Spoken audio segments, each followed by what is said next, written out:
అరకు ఎమ్మెల్యేని.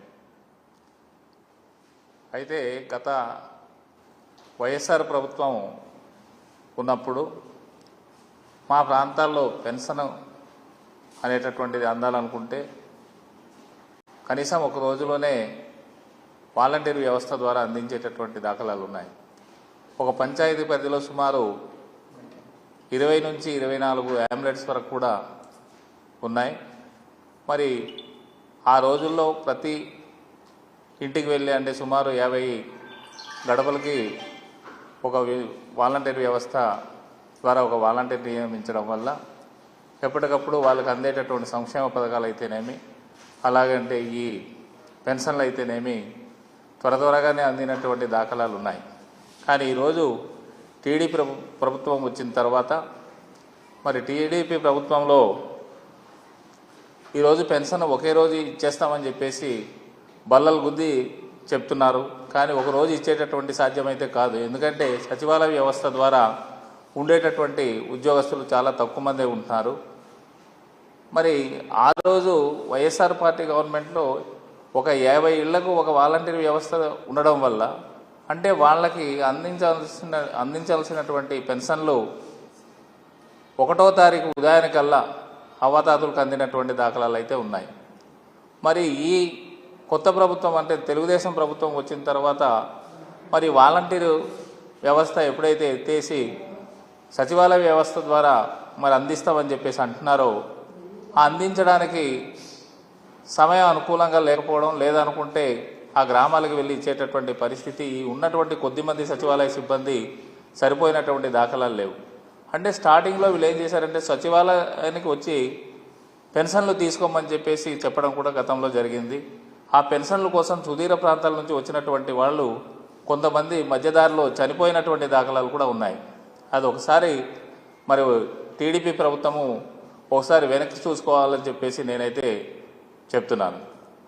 మరి ఈరోజు మేము అంటే వైఎస్ఆర్ పార్టీ ప్రభుత్వం ఉన్నప్పుడు సుమారు పెన్షనర్స్ తీసుకున్న టైంలో 5 రోజులు టైం గడువిచ్చేవాళ్ళు. 5 రోజుల్లో వాళ్ళు వచ్చి ఆ పెన్షన్లు కలెక్ట్ చేసుకునేటటువంటి దాఖలాలు ఉండేవి. కానీ ఈరోజు టీడీపీ ప్రభుత్వం ఏమంటుందంటే మేము ఒక రోజులోనే పెన్షన్ ఇస్తాము, ఆ పెన్షన్ తీసుకోకపోతే తిరిగి 2వ రోజు కల్లా మళ్ళీ అది ప్రభుత్వ ఖజానాలో జమ చేయమని చెప్పేసి అనడం అనేటటువంటిది విడ్డూరంగా ఉంది. చూసేవాడికైతే ఎబ్బెట్టుగానే ఉందని చెప్పేసి అయితే నేను పత్రికాముఖంగా లేదానికి మరి టీవీ ఛానల్స్ ద్వారా కూడా నేను తెలియజేస్తున్నాను. కాబట్టి ప్రభుత్వం ఈ పద్ధతిని మార్చుకొని ప్రజలకి చేరువగా ఉండేటటువంటి విధానాలను అవలంబించమని చెప్పేసి డిమాండ్ చేస్తున్నాను.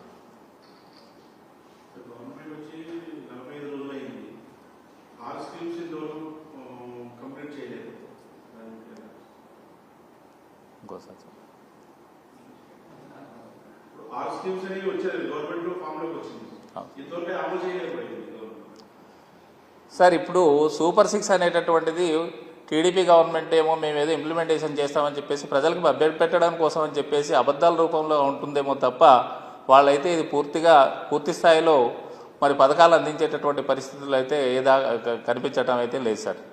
అది ఖచ్చితంగా ఏంటంటే వీళ్ళు ఆ రోజు గెలవడం కోసం అని చెప్పేసి అంటే ఈ రోజు ఉండేటువంటి ప్రభుత్వం అంతా ఈవీఎంల ప్రభుత్వమే తప్ప ఇది ప్రజల ద్వారా వచ్చినటువంటి ప్రభుత్వం అయితే కాదని భావిస్తున్నాను నేనైతే. ఈవీఎంలు అంటే మరి ఈరోజు ఒకరోజు అంటే మీరు చూస్తూనే ఉన్నారు. వీళ్ళు ఏంటంటే ఏ రకంగా జరిగింది అనేటటువంటిది కూడా తెలియనటువంటి పరిస్థితి. ఈరోజు ఓటర్స్ వేసినటువంటి వాళ్ళు మరి మేమంతా కూడా వైఎస్ఆర్ పార్టీ ఓటు వేసామంటున్నారు. కానీ టీడీపీ ప్రభుత్వానికి మేమంతా ఓట్లు వేసామని చెప్పేసి ఎవరు కూడా చెప్పిన దాఖలాలు అయితే లేదండి అనేసి మేము అనుకుంటున్నాం.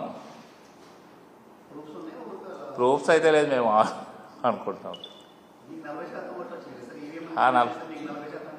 సార్ ఒక విషయం ఒకసారి ఆలోచించాను సార్.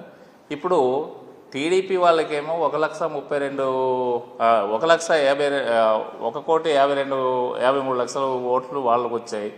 అలాగే వైఎస్ఆర్ ప్రభుత్వానికి 1,32 లక్షల ఓటర్స్ వేశారు. కానీ ఇందులో వాస్తవాలకు వెళ్ళినట్లయితే కనుక మాకు 40% ఓటర్స్ వచ్చాయి. అందులో కొంతమంది అయినా గెలిచేటటువంటి పరిస్థితి ఉండాలేమో అని చెప్పేసి నేను భావిస్తున్నాను.